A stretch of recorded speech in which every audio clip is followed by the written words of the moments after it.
नमस्कार। जय हो परम शक्ति। जय हनुमान बाबा की जय। दोस्तों, अगर आप हमारे YouTube चैनल पर जुड़ रहे हैं तो इसको सब्सक्राइब करना ना भूलें। आजकल फेसबुक पर और YouTube पर बहुत सारे वीडियो तंत्र मंत्र यंत्र पंडित मौलवी तांत्रिकों के हमने देखे हैं। इस क्षेत्र में मैंने अपने कई वर्ष बिताए हैं और ये मेरा जो चैनल है मंत्र तंत्र यंत्र एवं उसके नतीजे, मेरा अनुरोध है तंत्र मंत्र करने वालों से, चाहे वो सात्विक प्रवृत्ति से करते हों, तमोगुणी से करते हों, अघोर पंथ से करते हों, पंडित हों, मौलवी हों, जोशी हों, योगी हों, ऋषि हों, मुनि हों, सन्यासी हों, किसी से भी मुझे कोई द्वेष भावना नहीं है और मैं सबका आदर सम्मान करता हूँ, क्योंकि योगी ऋषि मुनि पंडित ज्ञानी और तांत्रिक वो बाद में, पहले वो मानव हैं। और मैं किसी प्रकार का दिखावा भी नहीं करता हूँ।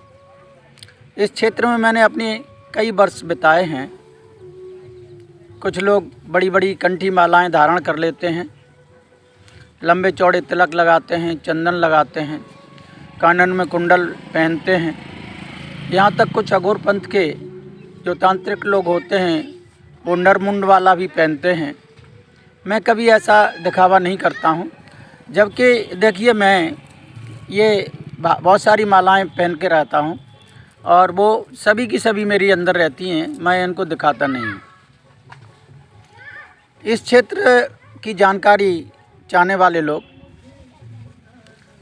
मैंने फेसबुक पर, ट्विटर पर, अन्य यूट्यूब पर भी देखा है कि कुछ तांत्रिक लोग कहते हैं कि हम आपको ये विद्या सिखाएंगे। कहाँ तक सत्य है और कितना गलत है, ये सब चीज़ जानने के लिए आप लोग हमसे ज़रूर जुड़ें। आपको सत्य और हकीकत मिल जाएगी। अब मैं आपको अवगत कराता हूँ। सन 1940 की बात रही होगी। एक सज्जन थे, उनकी शादी हमारे गांव से हुई थी। उनकी शादी लगभग 1955 में हुई, जब उनकी उम्र लगभग 15 साल की रही होगी। और 15 साल की शादी के बाद लगभग वो 20 वर्ष तक अपने गांव में रहे, यानी शादी के 5 साल और रहे अपने गांव में। 5 वर्ष के समय में उनके 2 बच्चे हुए। हृष्ट-पुष्ट थे, बड़ा सुंदर थे, घुंघराले बाल थे, चमकता हुआ चेहरा था। और उस समय योगी ऋषि मुनि सन्यासियों का समय था, देश आज़ाद नहीं हुआ था। तो वो किसी ऋषि या पंडित कह लीजिए या संत के साथ वो चले गए और कामरूप देश कामाख्या देवी के मंदिर के पास, जो गुवाहाटी में है, वहाँ पहुँच गए। अति सुंदर थे, इसलिए वहाँ पर किसी महिला द्वारा उनका वशीकरण कर लिया गया। जब उनका वहाँ वशीकरण कर लिया गया तो उस महिला ने उनको बहुत सारी विद्याएं सिखाईं, जो उन्होंने वापस आने के बाद बताया। उनके 4 बच्चे भी वहाँ पैदा हुए। जब वो अच्छे तांत्रिक बन गए, उनके पास बहुत सारी विद्याएं इकट्ठी हो गईं। तब उन्होंने कामाख्या को छोड़ने का विचार किया और वो मौका पा करके वहाँ से निकल आए। उस समय मेरी उम्र लगभग 17-18 साल की रही होगी। सन 1975 और 76 के आसपास जब वो आए, लंबी दाढ़ी थी, लंबे चौड़े बाल थे, लगते थे कि हाँ कोई व्यक्तित्व है। जब वो हमारे गांव में आए, हमारे गांव में उनकी ससुराल थी, तो बड़ा आदर सम्मान के साथ उनका सत्कार किया गया। उन्होंने वहाँ कई एक चमत्कार दिखाए, लेकिन वो थोड़ा जिद्दी किस्म के थे। हमने उनके चरण स्पर्श किए और कहा कि ये विद्याएं जितनी भी हैं, उन विद्याओं का आप क्या करेंगे? आपके जाने के बाद पर कल्याण के लिए इनका प्रसार प्रसार करना चाहिए, आपको किसी शिष्य को बनाना चाहिए। मैं अपनी आँखों से देखा है, प्रत्यक्षम किम प्रमाणम, प्रत्यक्ष के लिए प्रमाण की आवश्यकता नहीं होती है। मेरे मित्रों, अगर आप ये सत्य कथा से, सत्य कहानी से प्रेरित होते हैं तो आप मेरे चैनल को सब्सक्राइब ज़रूर करें। मेरे 3 अध्याय इसी प्रकार के रहेंगे जो मैंने अपनी आँखों से देखा है। मैंने इसकी खोज की है, सत्यता जानने की कोशिश की है कि तंत्र मंत्र यंत्र से कितने लाभ और कितनी हानियाँ हैं। तंत्र मंत्र की शरण में व्यक्ति तब जाता है जब बहुत परेशान हो जाता है। पढ़ा लिखा युवा तंत्र मंत्र यंत्र पर विश्वास नहीं करता है, और मेरा भी मानना है कि जहाँ तक संभव हो तंत्र मंत्र यंत्र से बच के रहना चाहिए। जब आप ज़्यादा मजबूर हों, ज़्यादा परेशानी हो, जब आप कहीं से आपको कोई सफलता नहीं मिले, तब लोग इसकी शरण में जाते हैं। मैं अपनी आंखों देखे कि ये घटना मैं आपको बता रहा हूँ, आप सुनिए उसको। मैं बड़ा स्पष्ट, मेरे प्रत्यक्ष आंखों से, बड़ा थोड़ा जिद्दी टाइप के थे। उनको जब गांव के लोगों ने मजाक करके उठुल्लू बना लिया तो लोगों ने कहा कि अरे बड़ा बंगाल देश में रहे हो, आपने क्या सीखा? कुछ नहीं सीखा, आप तो वैसे ही ढोंगी हो, पाखंडी हो। वो ज़रा तैस में आ गए और मेरे आंखों के सामने उन्होंने एक लोटा पानी लिया और बताया लोगों को, देखिए मैं क्या कर सकता हूँ। उन्होंने एक मंत्र पढ़ा, ज़मीन पे पानी छोड़ा, एक मंत्र पढ़ा, अपने चारों तरफ पानी डाला, और एक मंत्र पढ़ के आसमान की तरफ फेंका। 5वीं बार उन्होंने एक चुल्लू में पानी लिया और मंत्र पढ़ते एक कौवे पर दृष्टि डाली। कौवा आसमान में उड़ रहा था और झटके से पानी को ज़मीन पर पटका। वो कौवा जो है ज़मीन पर गिर गया और तड़प तड़प के मर गया। ये मेरे आंखों के सामने की घटना है। वीडियो लंबा हो जाएगा इसलिए मैं बहुत जल्दी कर रहा हूँ। जब मैंने देखा तो मुझे भी बहुत आश्चर्य हुआ कि तंत्र यंत्र मंत्र जानने वाला व्यक्ति अगर कोई जीव हत्या करता है तो उसका परिणाम बहुत बुरा होता है। क्योंकि वो रिश्तेदारी में थे, रिलेटिव थे, गांव के नातेदार थे।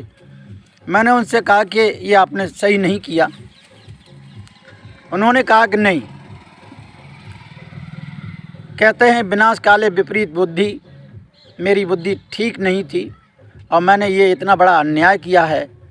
तंत्र मंत्र यंत्र शास्त्र में वशीकरण, आकर्षण, विद्वेषण, उच्चाटन, मारण, रोग निवारण, इस तरीके की जितनी भी विधाएँ होती हैं उसमें मारण के लिए प्रत्येक गुरु मना करता है कि आप किसी की आत्माओं का हनन नहीं करेंगे, किसी को मारेंगे नहीं। माने हुए ऋषि थे, माने हुए तांत्रिक थे, उन्होंने उसी दिन भविष्यवाणी कर दी कि अब मेरा अंत बहुत नज़दीक है, क्योंकि मैंने जीव हत्या की है। जिद्दी टाइप के थे, मैं आपको बताता हूँ। कुछ दिन बाद एक नाग निकला। उस नाग को उन्होंने मंत्र से कील करके उस नाग को पकड़ लिया आज भी लोग साबर मंत्र होता है, बजरी बजरी वज्र कवाड़, मेरा कीला पत्थर फूटे, मेरा कीला न छूटे, इस तरीके से मंत्र पढ़ करे और सांप को कील देते हैं। ये ज़रूरी नहीं है कि ये मंत्र पढ़ने वाले प्रत्येक व्यक्ति इस मंत्र को कामयाब कर सकते हैं कि नहीं कर सकते, ये मैं नहीं कह सकता, लेकिन उनके पास ये कामयाब था। उन्होंने सर्प को पकड़ा और एक मटके के अंदर बंद कर लिया। कहते हैं कि जब विनाश काल की तरफ आता है, जब आदमी मौत की तरफ आता है तो स्वतः ही उसकी तरफ खींचा चला जाता है। जिद्दी टाइप के थे, उन्होंने उसकी विष की थैलियाँ नहीं निकाली थी। जब वो सांप को छोड़ने जा रहे थे तो उन्होंने मटके में हाथ डाला और उस नाग देवता ने उनको खा लिया। जब नाग देवता ने खा लिया, मैं उस समय वहाँ मौजूद था। उस समय उन्होंने कुछ जड़ी बूटियों का ज्ञान मुझे छोटा मोटा दे रखा था। जैसे ही उनको सांप ने काटा, उन्होंने मुझे चिल्लाया और कहा कि बेटे जाइए, जो मैंने आपको जड़ी बताई है वो लेके आइए। मैं तुरंत भागा और मैं उस जड़ी को लेके आया। आप अनुभव कीजिए कि इस समय मैं जहाँ पर बैठा हुआ हूँ, मेरा मेन उद्देश्य था कि मैं उस जड़ी के पास बैठा हुआ हूँ जिस जड़ी को उन्होंने मुझे बताया था, जिसे कहते हैं अपा मार्गा या आँख कहते हैं। कुछ देश में इसको आंकड़ भी बोलते हैं। ये बोई जड़ी है और इसको इस्तेमाल कैसे किया जाता है ये मैं आपको आने वाले एपिसोड में बताऊंगा। मैं तुरंत ही उसको लेके गया और विधि विधान के साथ उनको खिलाया। वो चंद मिनटों के बाद स्वस्थ हो गए। क्योंकि वो जिद्दी टाइप के थे, इसलिए उन्होंने उस सर्प को फिर भी नहीं छोड़ा, फिर मटके में बंद कर लिया। 15 दिन के बाद पूर्णमासी थी। पूर्णमासी को फिर उन्होंने उस सर्प को छोड़ने के लिए निकाला। उस सर्प ने पुनः उसको खा लिया और उनके काटते ही उनके शरीर में इस प्रकार से विष फैला कि उनकी ज़बान लड़खड़ाने लग गई। मैंने एक नहीं, दो नहीं, तीन जड़ियों का प्रयोग किया, किंतु उनको डांट पड़ गई और बाद में उनका अंतकाल हो गया। तो मैं ये आपको बताना चाह रहा था कि तंत्र मंत्र यंत्र कितने लाभकारी हैं और कितने हानिकारक भी हैं।